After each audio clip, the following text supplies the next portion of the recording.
This is the Dealer Playbook Podcast, Episode 5, and our guest today is the reason that Ford Motor Company's setback turned into a setup for an incredible comeback. Here we go. You're dialed in to the Dealer Playbook Podcast, where it's all about winning auto dealer strategies that deliver proven results. And now your hosts, Robert Weissman and Michael Cirillo.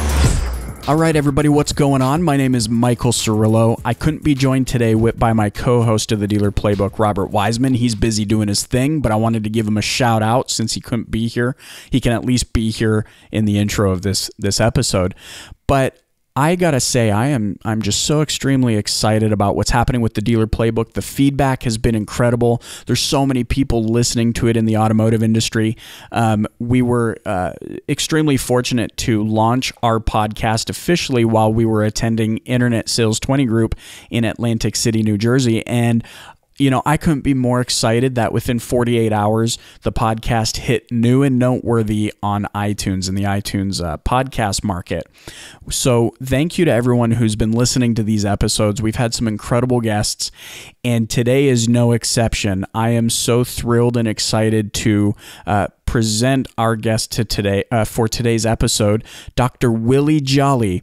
Now, I got to tell you, if you haven't heard of Dr. Willie Jolley before or who he is and what he does, I urge you right now to go to Google, type in Dr. Willie Jolley. He will dominate the first page. Click on his website and just check into who he is. He was the keynote speaker at Internet Sales 20 Group.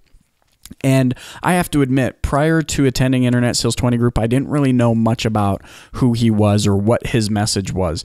But I knew that if he was selected to be the keynote speaker and Sean Bradley was the one doing the selection, that there had to be something to this individual. Well, I got to tell you, Dr. Willie Jolley got up at Internet Sales 20 Group and shared such an inspiring message. We laughed, we cried, and I mean, you know, to see a bunch of car dealers in a room together crying, I mean, no, we weren't holding hands and singing Kumbaya or anything like that, but Dr. Jolley just brought down the house. His message was so inspiring, so motivating.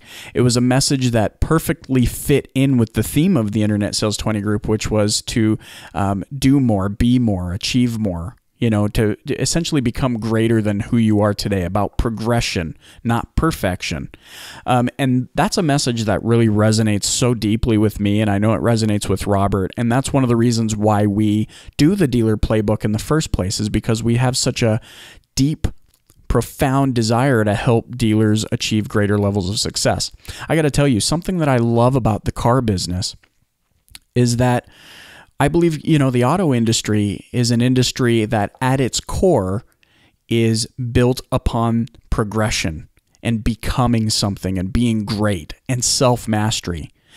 And so it was a no-brainer to have Dr. Willie Jolley on this podcast. In fact, after he was done speaking, and I'll tell you what, he even sung a song at the end. He popped over to his iPad, he started push play, and he sung a whole song from Jekyll and Hyde. You know, "This is the moment," that song. And I know I do it no justice, but he brought down the house. And I walked up to him after he was done, and I shook his hand and I said, "Dr. Jolley, that was so inspiring. That message just really resonated with me and who I am." And he said, "Thank you." And I just felt inspired. I said, "Look, can I ask you a favor?" And he said, "The answer is yes." And I was like, wow, you know, he doesn't even know what I'm going to ask. But I said, "I have a podcast called The Dealer Playbook, and I would be honored if you would share a message with my listeners." Now, you see, at this point, I didn't even know if the iTunes market or Stitcher Radio would have accepted our podcast. It was still in the submission process. But, you know, even knowing that, he still agreed. He took the time for me as an individual, and in turn has taken the time for each of you listening in. Now, I got to warn you, this was nearing the end of a long day, and for those of you who attend these conferences, you know how draining mentally and physically they can be when you're sitting in a room for that long. So I do caution you, we sound a little bit tired. in the interview, but I can guarantee you it does not dilute the message. It is still delivered with such great power and force that I am confident that for those of you listening to it will find the message very valuable. If at the end of this you don't feel inspired to do more, be more, become more, be greater than you are, and master yourself, and to look at your business to see what more you can do to further refine process, to do what might be considered as ridiculous, then I don't know what will. Dr. Willie Jolley is such an incredible speaker. In fact, he's rated in the top 5 international speakers and rolls with people like Nelson Mandela, or did roll with individuals like Nelson Mandela and Margaret Thatcher, to give you an idea of the circles that this speaker, author is part of. He's written 5 books, which you'll hear him talk about later, and we'll also link to in the show notes. For those of you who want to check out those books, I strongly encourage you to do that. But without further ado, let's turn into this episode 5 with Dr. Willie Jolley. Here we go. I got to tell you, I'm so excited about today's episode because I am here with a master speaker. Actually, I'm at an Internet Sales 20 group, and I just finished listening to our guest today just bring down the house in such an intense way, in such an incredible way. I don't think there was one individual in the room who did not feel inspired to take the next step towards their personal definition of success. And for those of you that know me, I'm so passionate about the topic of achieving success and to thinking big and dreaming big and going after the things that you deem as your definition of success. So I am extremely grateful to have Dr. Willie Jolley with me today. Thank you so much for being here. Michael, it's a joy and a privilege and a pleasure to be able to be on with you and to speak and encourage your listeners during this podcast and this program. So I'm grateful to be here. I'm excited about being here at this conference and getting a chance to meet you, and you were so enthusiastic. I just had to be a part of your show. Thank you so much. So like I mentioned before, we like to inspire dealers to become more successful, to do the things that perhaps are out of the norm. And something that really stood out to me that you said was that, you need to do the things that perhaps other people think are ridiculous in order to achieve success. Can you give me an example of maybe a scenario where the masses thought something was ridiculous and it actually turned out to be a big success for the individual involved? Well, the simplest one that comes immediately to mind is the fact that Steve Jobs was not thought highly of at Apple. They fired him when he had all these outrageous, ridiculous ideas. And he did not give up on those ideas. And as a result of him not giving up on an idea, not only did he fill a need, he filled a need that people didn't even know they had. Okay, an iPad, an iPod, an iPod Nano, and all of these things, an iPhone. No one even knew there was a need to put all your music on a device, when before then you would get a Sony Walkman. So it was not even something people had even thought of, and yet he had gotten fired. It was ridiculous. Or when Walt Disney, here's a great one. When Walt Disney was starting Disneyland, it was started in Southern California, Orange County. They call it Orange County because there were a lot of orange groves in Orange County. And so one day he took one of his friends who he was hoping would be an investor out to this orange grove. And he said to the friend, look here, this is what I'm going to do. I'm going to put an amusement park right over there. And I'm going to put a roller coaster, and it's going to have this and that. Right there, going to have that. Going to have a main street, going to have a big castle in the middle. And the friend said, what? He said, that's ridiculous. And he said, please, I need your help. No, I'm not putting my money in that. So he said, the friend who years later talked about it, so I turned around and walked back to my car. And I guesstimate it was about 10 steps to my car. And he said, I learned later that each step cost me about $10 million. Ridiculous.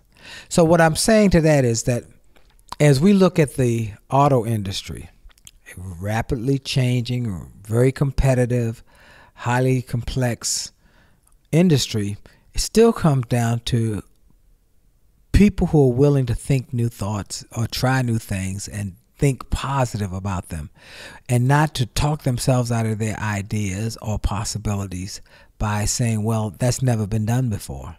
Who would even think that? That's ridiculous. It's the ridiculous thinkers and the people who are willing to think outside the box, and as my friend Nito Cobain says, to throw out the box. Don't even have a box. Just think a different level, at a different level. That's when you start to see the significance of your possibilities. Perfect. Thank you so much. So while you were talking, I was thinking about the Ford Motor Company, because you had an incredible involvement with their turnaround, their comeback. And certainly you've read some books that I'll get you, or that you've written some books that I'll get you to plug here at the end of the episode, that I'd encourage everyone to read. I know I'm buying my copies today. It almost seems like during that financial crisis, and speaking of doing something ridiculous, do you think almost that what Ford's plan was to scale costs and not accept a government buyout, that could almost be viewed as something ridiculous? Absolutely. Alan Mulally is a brilliant man who is, for those who don't know, he's the CEO of Ford. And he's the first CEO Ford ever had who was not named Ford, the last name Ford, who was not a part of Ford, or who was not even a part of the auto industry. He came from Boeing.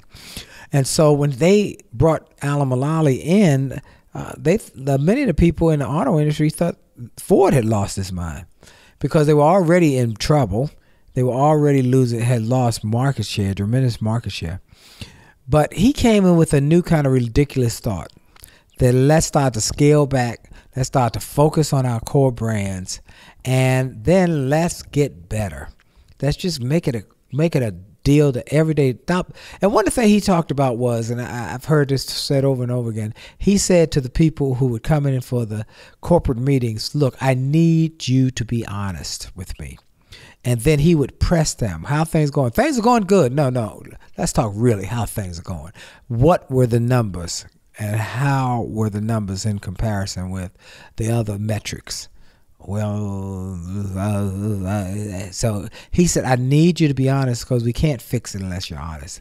So I'm saying to people that one of the things is that you've got to be honest with yourself wherever you are in your life. You have to do some good evaluation. And sometimes you must recess to reassess, to say, okay, let me look at this really critically and answer the real critical questions, and not the emperor has no clothes. That, you know what, this part of my business is not doing good, or this part of my life is not doing good, or this part of my finances or my financial program is not working well. Maybe I need to be honest with myself and make that change, to fix it, or do something better, grow it, improve it, pursue excellence in it. And those are the things I think that I learned, was that you got to constantly work on two sides: mindset and skill set. Mindset is your attitude, skill set is your aptitude, and really with an attitude of excellence, which is one of the books we recently put out. An attitude of excellence says that you're thinking with your attitude and excellence, and you're seeing how you can constantly improve mindset and skill set so that you can get better results and better return on your investment of time and energy and resources. Awesome. One of our previous episodes, we actually did 4 episodes all talking about how to create a culture inside of the dealership, so that not only from the top down, executives could get more out of the people working at the dealership, so the sales reps or the service reps or whoever it might be, but also for those individuals to get the most out of their time there. Somebody starting out in the car business who perhaps have that kindled desire to just kind of make something of themselves, where do you say the jumping off point is for them? What do they have to do as a first step to launch their careers in a way that's going to have a massive impact on their livelihood? I believe the first step to any great endeavor is make up your mind. Doesn't that sound so simple? Make up your mind. Most people, they go into in many endeavors, even marriage. Oh, I go into marriage with a concept that, well, I hope this will do well. That's not making up your mind. You don't set a goal when you get married. I hope you do well. You make a commitment. So you make up your mind, and that's committed focus. I'm committed to this. I am committed to this job, or I'm committed to this endeavor. I'm going to make it happen. Someone said focus is following one course until successful. And I'm just going to focus on this. I'm going to be fixated on this, and I'm going to become just dynamic in making it happen. And once you do, that's what happened with my speaking career.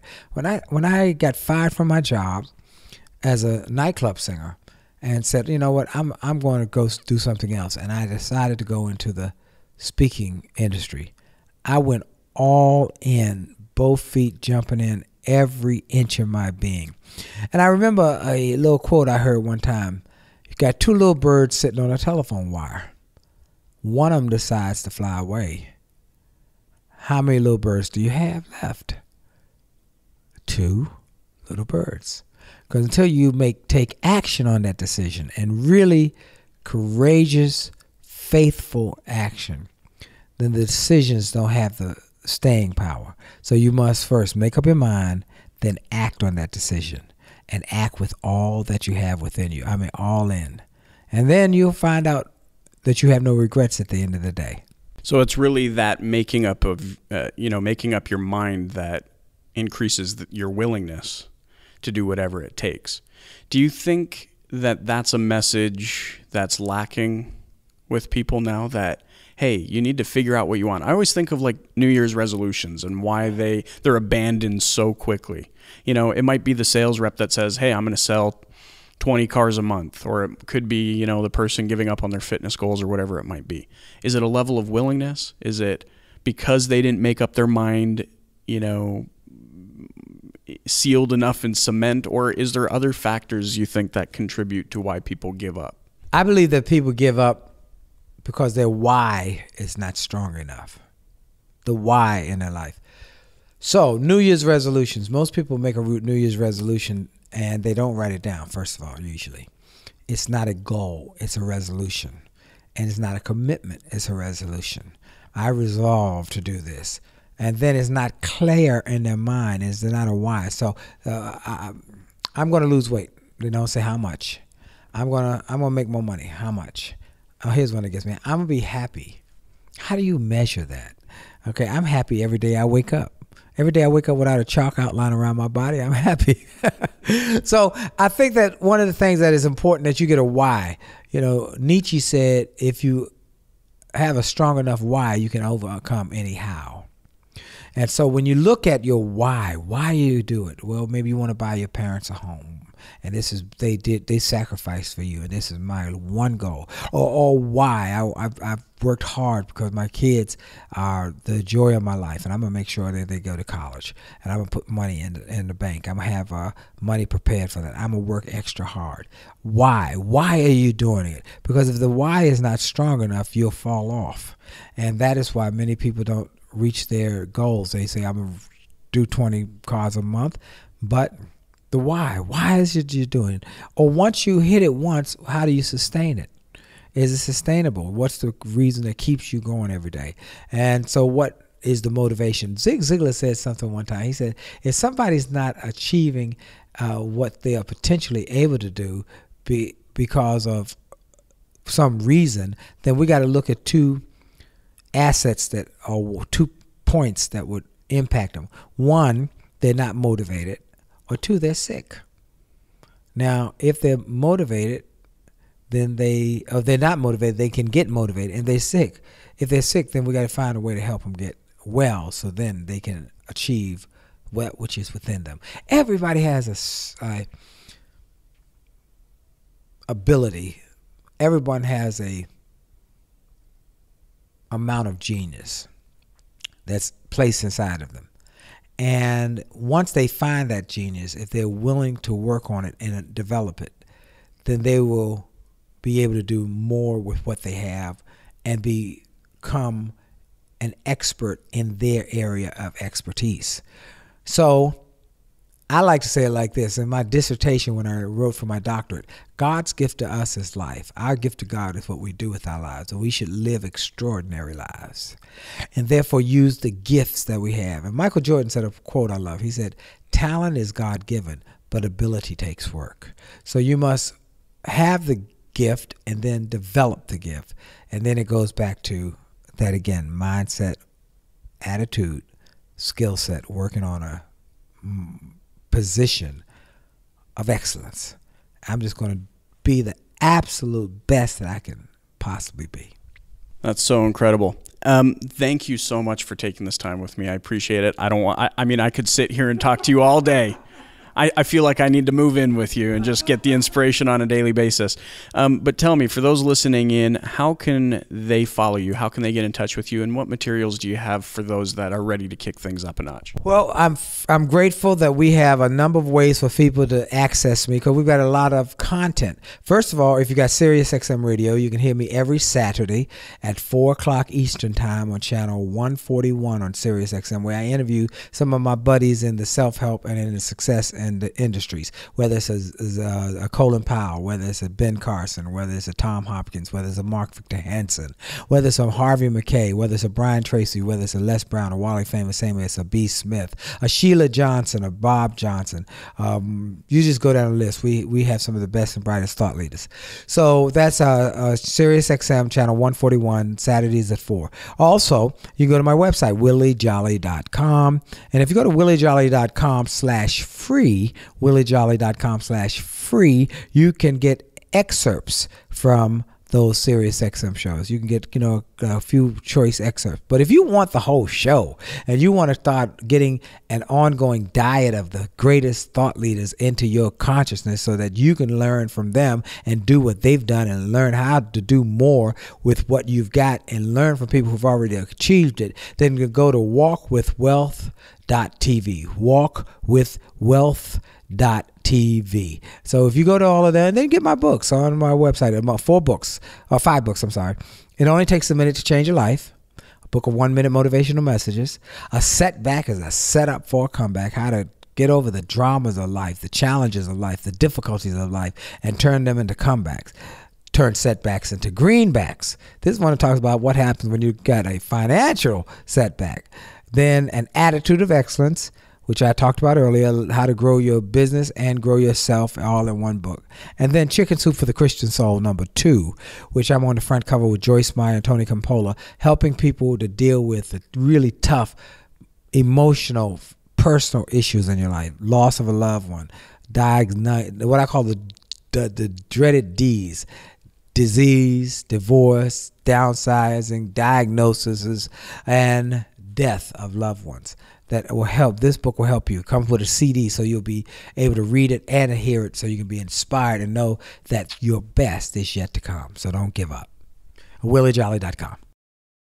So there you have Dr. Willie Jolley. Now, tell me, was that not incredible? Listen, I love this concept. I think all of us should be focused on how to do more, be more, achieve more, to be focused on self-mastery and look at what we can give back, how we can help others, whether it's at the dealership level, help our team, or help those that we sell vehicles, products, and services to. And for ourselves, how do we achieve the things that we want to achieve?